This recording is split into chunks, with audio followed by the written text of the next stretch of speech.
Part 2. When it comes to museums, I am actually not a really museum lover. However, the Vietnam Museum of Ethnology is the one of the rarest ones that make me fall in love with at the first sight. You know, uh, according according to Trip Archiver Advisor, one of the most prestigious tourism websites in the world, it ranked fourth in the top 25 fascinating museums in South Asia. Is located in Khao Giay district, about 8 kilometers away from the city center. Officially, it opened in 1997.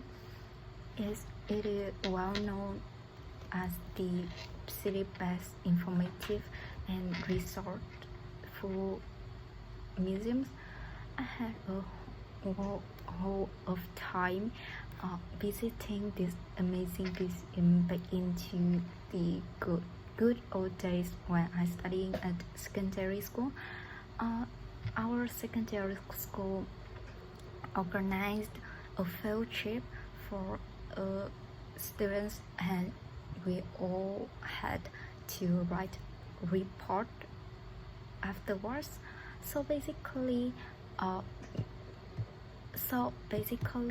this museum offers visitors an insight into the 54 ethnic groups in Vietnam, and that effort to in an effort to preserve cultural heritage.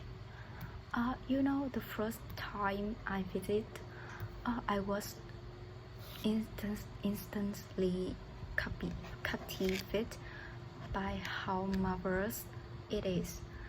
The Exciter is a giant building covered an area of over 4 hectares and includes 3 main exhibition areas.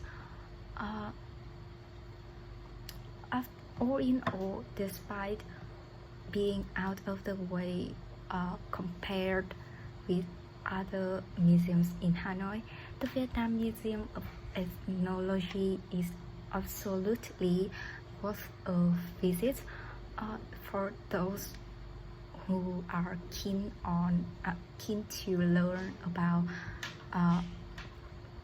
different controls of Vietnam, and for those who appreciate some green space.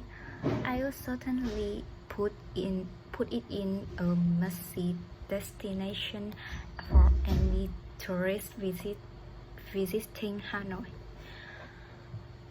Part 3. 1. Do people in your country enjoy visiting historical places? Absolutely, yes.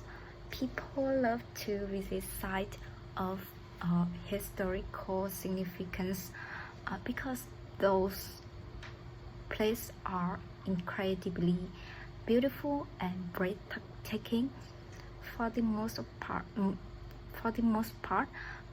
people can gain a deeper understanding of a country's history by visiting museums, monuments, and ancient sites such as the Imperial Citadel in Hue, the Temple of Literature in Hanoi, and numerous ancient pagodas that scatter the entire country. Tourists and locals alike flock to this place because they always remind us of the ancient people's wisdom and craft. Therefore, we can learn about our custom, social structure in the past, or even help us build a sense of pride and patriotism too. How important is it to protect historical places?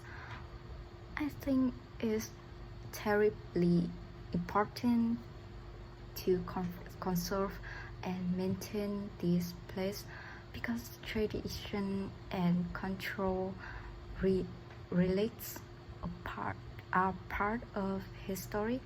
Preserving historical sites enrich our control by connecting us to past eras. Of course, on a more practical level, protecting historical sites also benefit to communities and the national economy by drawing in visitors from all over the world. 3. How can people protect their local historical place? This is perhaps more challenging because of the individuals have far less leverage than governments when it comes to making things happen.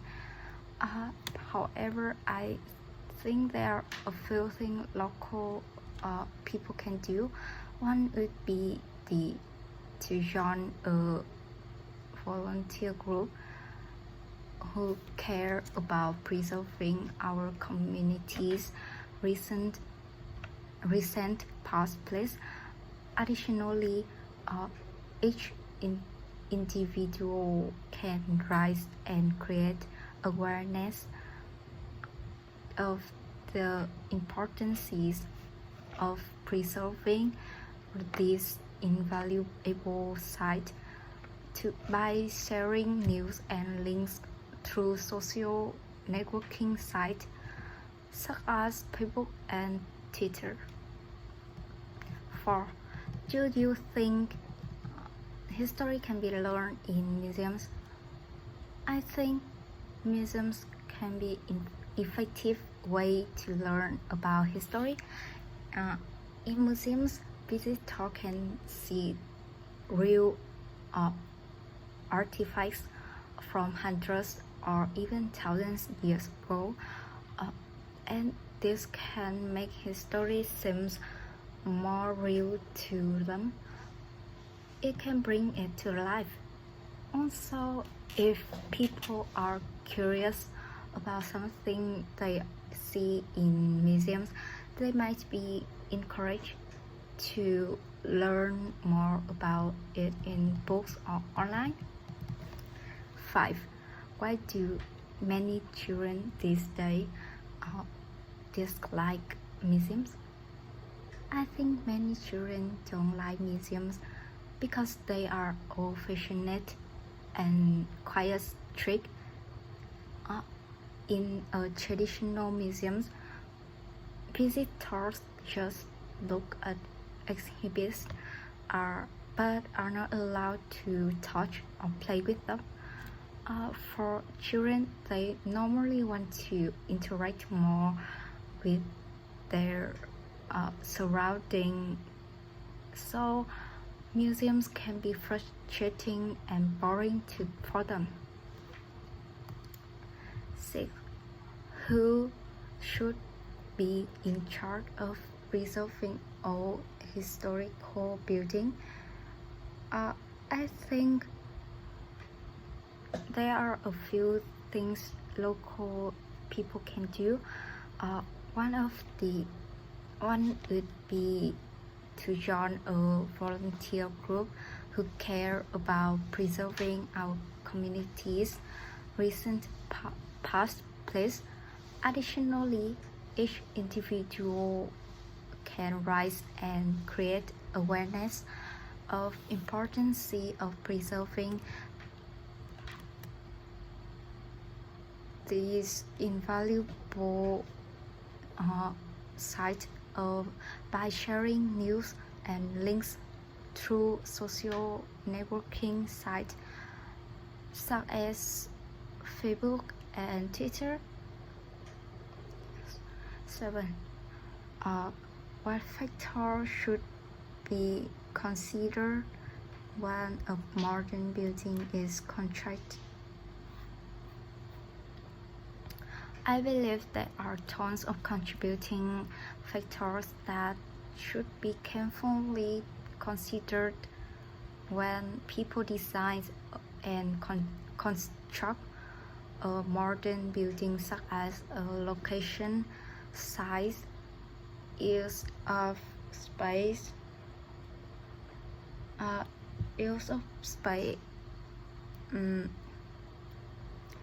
and the like. But to me, cost and budgets are the major consideration. The designer has to make perfect cost-budget balance. Having a true knowledge of your finances will allow you to prioritize what you want to focus on achieving the most necessary features. 8. Should we ask for locals' opinions before constructing a modern building? Yes, why not? In fact, a modern public building is primarily constructed to serve the locals. That's why close consultation with local residents really matter, as it helps their need to be fully understood. It's common to ask for their preference as to things like location or architecture. 9. Which is more important, preserving old building or building a new one? I think both have their own merits and should be equally important. In the one hand, preserving historical buildings is crucial in retaining our nation's heritage and history. It reduces the need for new materials and the other cost of demolition. On the other hand, modern buildings were built with new roads accommodating new human need. We can't say that if we preserve old buildings, there is no need to construct new one, and vice versa.